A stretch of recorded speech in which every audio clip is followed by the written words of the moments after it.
তুমি এখানে কি করতেছো? আমাদের গ্রামে বড় একটা গরিলা এসেছে, তাড়াতাড়ি চলো, না হলে শেষ করে দিবে। আমাদের গ্রামের ক্ষতি করবে এমন কারো সাহস হয় নাই। দাঁড়াও গরিলা, আমি আসতেছি।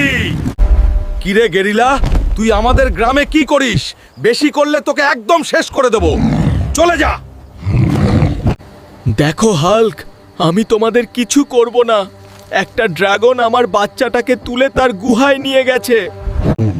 গরিলা, তুমি কোনো চিন্তা করো না, আমি তোমার বাচ্চাকে ফিরিয়ে নিয়ে আসব। আমি গেলাম। বন্ধুরা, আমি চললাম গরিলার বাচ্চাকে উদ্ধার করতে। তোমাদের কি মনে হয় আমি কি পারবো বাচ্চাটাকে নিয়ে আসতে? কমেন্টস করে দাও। আরে, এটাই তো ড্রাগনের গুহা মনে হচ্ছে। ভিতরে গিয়ে দেখি কোথায় আছে। এই তো পেয়ে গেলাম গরিলার বাচ্চাটাকে, কিন্তু এখান থেকে আমি বের হব কিভাবে? ড্রাগনের আওয়াজ শোনা যাচ্ছে। কিরে ড্রাগন, তুই গরিলার বাচ্চাটাকে দিয়ে দে, না হলে তোকে মেরে একদম শেষ করে দিব। মানুষ এত বোকা।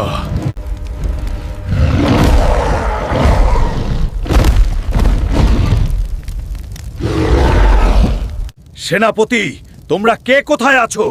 এই লোকটাকে জেলখানায় আবদ্ধ করো। একে এখন মারবো না। আরে, এখানে এসো তো, আমি মহা বিপদে পড়ে গেলাম। এখন এখান থেকে কিভাবে বের হব বন্ধুরা?